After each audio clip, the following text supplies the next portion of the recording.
حضرت سیدنا قاسم بن عثمان علیہ رحمۃ الحنان جو کہ ایک صاحب علم و فضل اور متقی بزرگ تھے، فرماتے ہیں کہ میں نے ایک شخص کو دیکھا کہ دوران طواف یہی دعا کیے جا رہے ہیں، اے اللہ تو نے سب حاجت مندوں کی حاجت پوری فرما دی اور میری حاجت پوری نہیں۔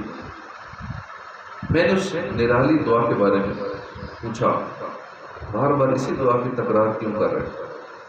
تو بولا کہ ہم 7 افراد جہاد میں گئے، غیر مسلموں نے ہمیں گرفتار کر لیا اور بارادہ قتل جب میدان میں لائے، میں نے یکایک اوپر سر اٹھایا، کیا دیکھتا ہوں کہ آسمان میں 7 دروازے کھلے اور ہر دروازے پر ایک حور کھڑی ہے۔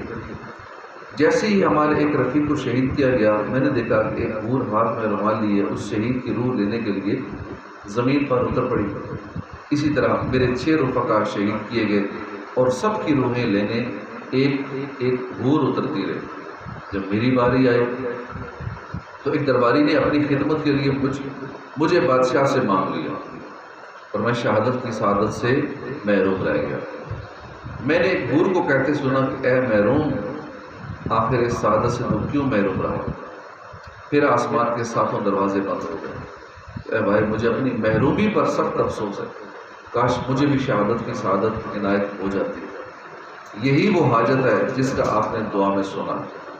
سیدنا قاسم بن عثمان فرماتے ہیں، میرے نزدیک ان 7 خوش نصیبوں میں سب سے افضل یہی 7واں ہے جو قتل سے بچ گیا، کہ اس نے اپنی آنکھوں سے وہ روح پرور منظر دیکھا جو دوسروں نے نہیں دیکھا، پھر یہ زندہ رہا اور پھر انتہائی ذوق و شوق سے نیکیاں کرتا رہا۔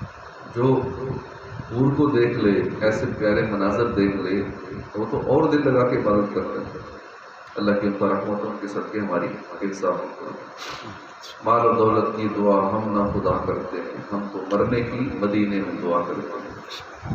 حضرت سیدنا ابو محمد فرماتے ہیں کہ اللہ الرحمن کے بھروسے پر 3 مسلمان بغیر زادے راہ حج کے لیے روانہ ہوئے۔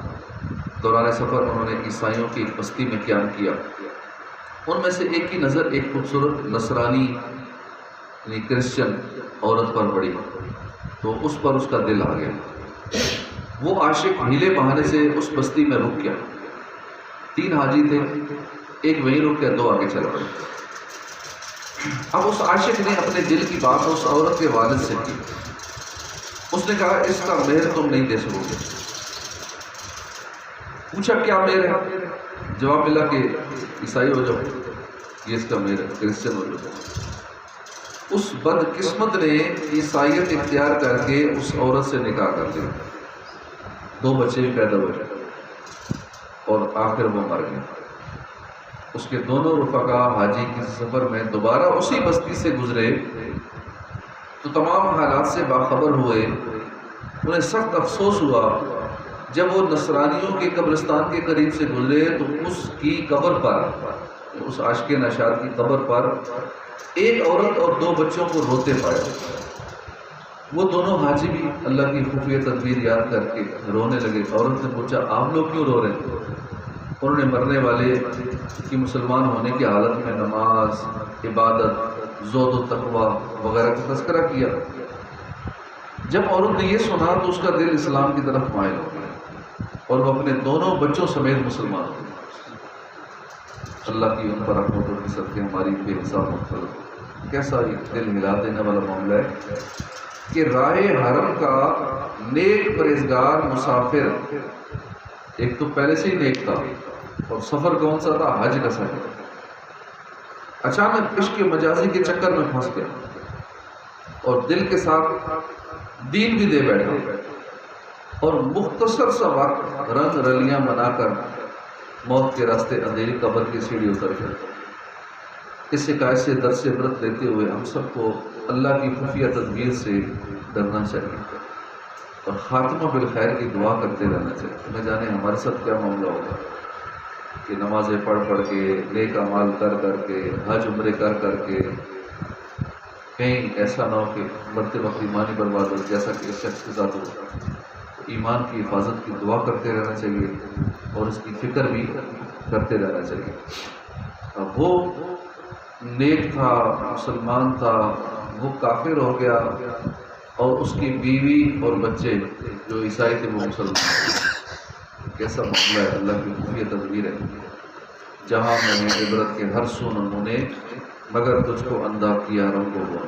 کبھی غور سے بھی یہ دیکھا ہے تو نے جو آباد تھے وہ محل ابینسوں میں، جگہ جی لگانے کی دنیا نہیں ہے، یہ عبرت کی جا ہے تماشا. دعائے عرفات میں حاجیوں کی اشکباری اور آہوزاری جب جاری ہوئی، حضرت سیدنا بکر رحمۃ اللہ علیہ فرمانے لگے اے کاش میں بھی ان رونے والے حاجیوں میں سے ہوتا. اور سیدنا مطرف رحمۃ اللہ علیہ نے خوف خدا سے مغلوب ہو کر بطور عاجزی عرض کی اے اللہ میری نافرمانیوں کی وجہ سے ان حاجیوں کو رد نہ کرنا. میرے اشک بہتے رہنے کا ہردم تیرے خوف سے یا خدا یا الہ. سیدنا محمد بن منقدر نے 33 حج ادا کرنے کی سعادت پائی. جب حج مشکل ہوتے تھے، پیدل سفر ہوتا تھا، اس دور کے اندر 33 حج کرنا کتنی بڑی بات ہے. اپنے آخری حج میں میدان عرفات کے اندر مناجات کرتے ہوئے عرض کی یا اللہ تو جانتا ہے کہ میں نے اسی عرفات میں 33 بار وقوف کیا، ایک مرتبہ اپنی طرف سے اور ایک بار اپنے ماں باپ کی جانب سے حج سے مشرف ہوا. یا رب میں تجھے گواہ بناتا ہوں کہ میں نے باقی 30 حج اس شخص کو ہبہ کیے. ہبہ کہتے ہیں تحفے میں دے دینا. یا اللہ میں نے 30 حج اس کو تحفے میں دے دیے جو یہاں عرفات میں ٹھہرا لیکن اس کا وقوف عرفات قبول نہ کیا گیا. جب آپ عرفات سے مزدلفہ پہنچے تو خواب میں ندا دی گئی اے ابن منقدر کیا تو اس پر کرم کرتا ہے جس نے کرم پیدا کیا؟ کیا تو اس پر کرم کرتا ہے کہ جس نے کرم پیدا کیا؟ کیا تو اس پر سخاوت کرتا ہے جس نے سخاوت پیدا فرمائی؟ تیرا رب تجھ سے فرماتا ہے کہ مجھے اپنی عزت و جلال کی قسم میں نے وقوف عرفات کرنے والوں کو عرفات پیدا کرنے سے 2000 سال پہلے ہی بخش دیا. وقوف عرفات کرنے والوں کو، کیونکہ عرفات میں جو 1 سیکنڈ ٹھہر گیا وہ حاجی ہو جاتا ہے، اسے کہتے ہیں وقوف ٹھہرنا، ایک لمحے کے لیے ٹھہرنا. تو میں نے تو ان کو پہلے ہی بخش دیا اور 2000 سال پہلے بخش دیا وقوف کرنے سے. غم حیات ابھی راحتوں میں ڈھل جائیں تیری عطا کا اشارہ جو ہو گیا یاد. سیدنا علی بن موفق نے رسول اللہ صلی اللہ علیہ وسلم کی طرف سے کئی حج کیے. آپ فرماتے ہیں کہ مجھے خواب میں مکہ مدینے کے تاجدار صلی اللہ علیہ وسلم کا دیدار ہوا. سرکار نامدار صلی اللہ علیہ وسلم نے استفسار فرمایا اے ابن موفق کیا تم نے میری طرف سے حج کیا؟ میں نے عرض کی جی ہاں. فرمایا تم نے میری طرف سے تلبیہ کہا؟ میں نے عرض کی جی ہاں. فرمایا میں قیامت کے دن تمہیں ان کا بدلہ دوں گا اور میں محشر میں تمہارا ہاتھ پکڑ کر تمہیں جنت میں داخل کروں گا جبکہ لوگ ابھی حساب کی سختی میں ہوں گے. اب دیکھیں حضور کی طرف سے حج جو کرتے ہیں، عمرہ کرتے ہیں یا کئی قربانی کرتے ہیں، یہ قربانی حضور صلی اللہ علیہ وسلم کی طرف سے ہے تو ان کے لیے کیسا اجر ہے کہ حضور خوش ہوتے ہیں. اس لیے جب بھی ہمیں سعادت ملے عمرے کی بھی یہ بھی نیت کریں کہ یہ میرا عمرہ حضور کی طرف سے ہے، یہ میرے طواف سرکار صلی اللہ علیہ وسلم کی طرف سے ہے. سیدنا علی بن موفق کا یہ 60واں حج تھا، 60. حرم محترم میں حاضر تھے. ان کے ذہن میں اچانک خیال آیا کہ کب تک حج کے لیے ہر سال ویرانوں اور جنگلوں کی خاک چھانو گے؟ کیونکہ پہلے ویرانوں سے، جنگلوں سے، ریگستانوں سے گزر کر پہنچنا ہوتا تھا حج تک، حج کرنے کے لیے. اور اب 4-5 گھنٹے میں وہاں پہنچ جاتے ہیں، اتنا آسان ہو گیا. لیکن پھر بھی انہوں نے اس حالت میں بھی کئی مہینوں کا سفر ہوتا تھا حج کا، پھر بھی 60 حج، یہ 60واں حج تھا. جب یہ دل میں خیال آیا کہ کب تک ویرانوں کی، جنگلوں کی خاک چھانو گے، اتنے میں نیند کا غلبہ ہوا، سو گئے. غیبی آواز سنی کہ اس کے لیے خوشخبری ہے جسے اس کے مولا نے دوست رکھا اور اپنے گھر بلا کر بلند رتبے سے سرفراز فرمایا. یہ تو بڑی سعادت ہے، اللہ پاک جسے وہاں بار بار بلائے، یہ سعادت کی بات ہے. ورنہ شیطان دل میں ڈالتا ہے بس مسا کہ میں کیوں بار بار تکلیف اٹھاتا ہوں، حالانکہ اب تو تکلیفیں ہیں ہی نہیں نا. پھر بھی اب بھی کئیوں کے ذہن میں وسوسے آتے ہوں کہ اتنے پیسے لگ رہے ہیں، 2-2.5 لاکھ روپے عمرے پہ لگ جاتا ہے 12-13 لاکھ حج پہ لگ رہا ہے، تو جو لوگ کے پیسے کہیں اور ہی لگا دیتے ہیں، کیوں حج عمرے پہ جا رہے ہیں؟ یہ شیطان وسوسے ڈالتا رہتا ہے۔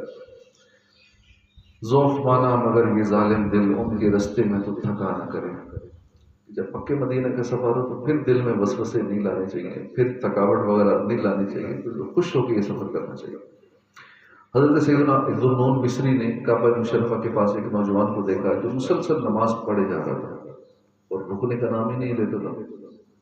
موقع ملنے پر آپ نے اس سے فرمایا کیا بات ہے کہ واپس جانے کے بجائے مسلسل نمازیں پڑھے جا رہے ہو؟ کہنے لگا اپنی مرضی سے کیسے جاؤں، رخصت کی اجازت کا انتظار ہے۔ حضرت سیدنا ذوالنون مصری فرماتے ہیں ابھی ہم باتیں کر رہے تھے کہ اس نوجوان کے اوپر ایک رکا گرا، اس میں لکھا تھا یہ خط خدائے عزیز و غفار کی جانب سے اس کے شکر گزار مخلص بندے کے لیے ہے، واپس جا تیرے اگلے پچھلے گناہ معاف ہو گئے۔ اللہ کے اوپر رحمت اور کے صدقے ہماری بے حساب مغفرت ہو۔ محبت میں اپنی کمائی یا الہی، نفعوں میں اپنا فتح یا الہی۔ سیدنا مالک بن دینار فرماتے ہیں کہ ایک عابد کہتے ہیں کہ میں متواتر کئی سال تک حج کی سعادت عظمیٰ سے سرفراز ہوتا رہا اور ہر سال ایک درویش کو کعبہ معظمہ کا دروازہ پکڑے دیکھا۔ جب وہ لبیک اللہم لبیک کہتا تو غیب سے آواز آتی لا لبیک۔ میں نے 14ویں سال اس شخص سے پوچھا کہ اے درویش تو بہرا تو نہیں ہے؟ اس نے جواب دیا میں سب کچھ سن رہا ہوں۔ میں نے کہا پھر یہ تکلیف کیوں اٹھاتا ہے کہ جب تیرا حج قبول ہی نہیں ہے، لا لبیک کی آواز تو جا رہی ہے اور اتنے مشکل سے سفر کر کے تو حج کے لیے آتا ہے اور 14 سال ہو گئے، 14واں حج ہے تیرا، کیوں بار بار تکلیف اٹھاتا ہے؟ تو اس نے کہا یا شیخ میں حلفیہ بیان کرتا ہوں کہ اگر 14 سال کی بجائے 14,000 سال میری عمر ہو اور بجائے سال بھر کے ہر روز 1000 بار یہ جواب ملے یعنی لا لبیک سنائی دے تو پھر بھی اس دروازے سے سر نہیں اٹھاؤں گا۔ آپ فرماتے ہیں کہ ابھی ہم مصروف گفتگو تھے کہ اچانک آسمان سے ایک کاغذ اس کے سینے پر گرا، اس نے وہ کاغذ میری طرف بڑھایا، میں نے پڑھا تو اس میں لکھا تھا اے مالک بن دینار تو میرے بندے کو مجھ سے جدا کرتا ہے کہ میں نے اس کے کئی سال کے حج قبول نہیں کیے؟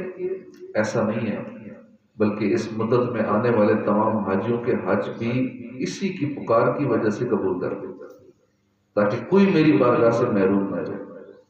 اس شکایت سے ہمیں یہ بھی مدنی پھول ملے کہ قبولیت دعا میں کتنی تاخیر ہو جائے، دعا قبول نہیں ہو رہی، نتیجہ ظاہر نہیں ہو رہا تو دل برداشتہ نہیں ہونا چاہیے، دعا مانگتے رہنا چاہیے۔ ہمیں نہیں پتا کہ اس میں حکمت کیا ہے، تاخیر کیوں ہو رہی ہے، اس میں کیا مصلحتیں ہیں، ہم نہیں جانتے۔ یقیناً قبولیت دعا میں تاخیر بلکہ صرف دعا کی قبولیت کا اظہار نہ ہونا بھی ہمارے حق میں مفید ہوتا ہے کہ دنیا میں ہماری دعا نہیں قبول ہو رہی، آخرت کے لیے ذخیرہ ہو رہی ہے۔ اعلیٰ حضرت کے والد صاحب مولانا تقی علی خان رحمۃ اللہ کا فرمان کا خلاصہ ہے کہ حکمت الہی کہ کبھی تو براہ نادانی کو چیز طلب کرتا ہے اور وہ عز و جل برائے مہربانی تیری دعا قبول نہیں فرماتا، کیونکہ تو جو مانگ رہا ہوتا ہے وہ اگر عطا کر دیا جائے تو تجھے نقصان پہنچے۔ مثلا تو دولت مانگے اور دولت تجھے مل جائے، ایمان خطرے میں پڑ جائے، یا تو صحت مانگے اس کا ملنا تیری آخرت کے لیے نقصان دہ ہو، اس لیے وہ تیری دعا قبول نہیں فرماتا۔ عسیٰ ان تحبوا شیئا وہو شر لکم، قریب ہے کہ کوئی بات تمہیں پسند آئے اور تمہارے حق میں بری ہو، یہ کیوں کہوں مجھ کو یہ عطا ہو، یہ عطا ہو، وہ دو کہ ہمیشہ میرے گھر بھر کا بھلا ہو۔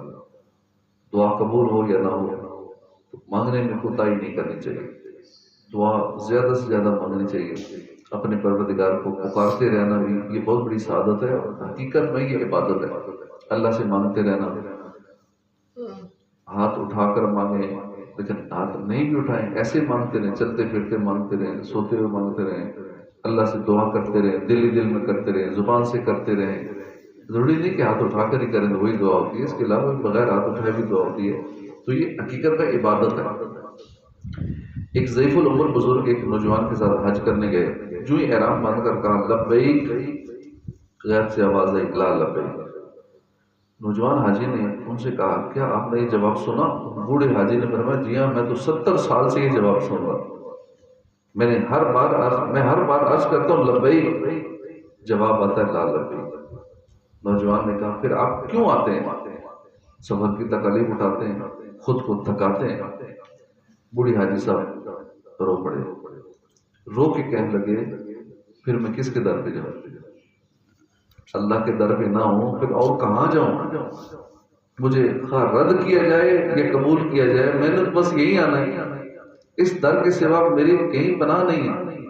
غیب سے آوازیں جاؤ تمہاری ساری حاضری قبول ہو، پچھلی 70 سال کی جو قبول نہیں ہوتی نا وہ بھی قبول ہو، وہ سنیں یا نہ سنیں، ان کی بہرحال خوشی، درد دل ہم تو کہے جائیں گے انشاءاللہ۔ تو اللہ کی بارگاہ میں مانگتے رہنا چاہیے، حاضر ہوتے رہنا چاہیے، سنیں نہ سنیں، قبول کرے نہ کرے، وہ مالک ہے، ہم کیا کر سکتے ہیں، کہیں اور جا بھی تو نہیں سکتے اور در بھی نہیں ہے۔ حجاج بن یوسف نے سخت گرمیوں کے موسم میں دوران سفر حج مکہ مکرمہ سے مدینہ منورہ جاتے ہوئے راہ میں پڑاؤ کیا۔ ناشتے کے وقت خادم سے کہا کہ کسی مہمان کو ڈھونڈ لو۔ وہ گیا اور اس نے پہاڑ کی طرف ایک عربی یعنی دیہاتی بدو سویا وہ دیکھا، پاؤں سے ٹھوکر مار کر جگایا اور کہا کہ تم کو گورنر بلا رہا ہے، حجاج بن یوسف نے طلب فرمایا ہے۔ وہ اٹھ کر حجاج کے پاس آیا، حجاج نے کہا کہ میرے ساتھ کھانا کھا لو۔ اس نے کہا میں آپ سے بہتر کریم کی دعوت قبول کر چکا ہوں۔ پوچھا وہ کون ہے؟ جواب دیا اللہ۔ اس نے مجھے روزہ رکھنے کی دعوت دی اور میں نے رکھ لیا۔ حجاج بولا ایسی شدید گرمی میں روزہ؟ جواب دیا ہاں، قیامت کی سخت ترین گرمی سے بچنے کے لیے۔ حجاج نے کہا اچھا تو اب کل روزہ نہ رکھنا، میرے ساتھ کھانا کھا لینا۔ کہا کیا آپ کل تک میرے جینے کی ضمانت دے سکتے ہیں؟ بولا یہ تو میرے بس میں نہیں ہے۔ کہا تعجب ہے کہ آپ آخرت کے معاملے میں بے بس ہونے کے باوجود دنیا تلوی میں لگے ہوئے ہیں۔ حجاج نے کہا یہ کھانا نہایت عمدہ ہے۔ جواب دیا اسے نہ آپ نے عمدہ کیا ہے نہ ہی طباخ نے باورچی نے عمدہ کیا ہے، بلکہ اسے صحت و عافیت بخش ہونے کی خوبی نے عمدہ کیا ہے۔ یعنی جو مریض ہو اس کو لذت نہیں آتی، جو صحت مند ہو اس کو یہ کھانا اچھا لگتا ہے۔ یہ تو صحت مندوں کے لیے اچھا ہے، بیماریوں کے لیے اچھا نہیں ہے۔ بیمار کے لیے اچھا کھانا بھی اس کے منہ کا ذائقہ چینج ہوتا ہے، اچھا نہیں لگتا۔ اور صحت و عافیت دینے والی ذات تو رب کائنات کی ہے، یہ کھانا تو اسی کو اچھا لگ رہا ہے کہ جس کی صحت ہے، صحت نہیں ہے تو کھانا اچھا نہیں لگتا۔ اور صحت دینے والی ذات رب کائنات کی ہے، لہذا اس قادر مطلق کی دعوت پر روزہ رکھنا چاہیے، کچھ نیکیاں کما لے، جلد آخرت بنا لے، کوئی نہیں بھروسہ اے بھائی زندگی کا۔ اللہ بار بار جو مدد نصیب فرمائے، آمین بجاہ النبی الامین صلی اللہ تعالی علیہ وآلہ وسلم۔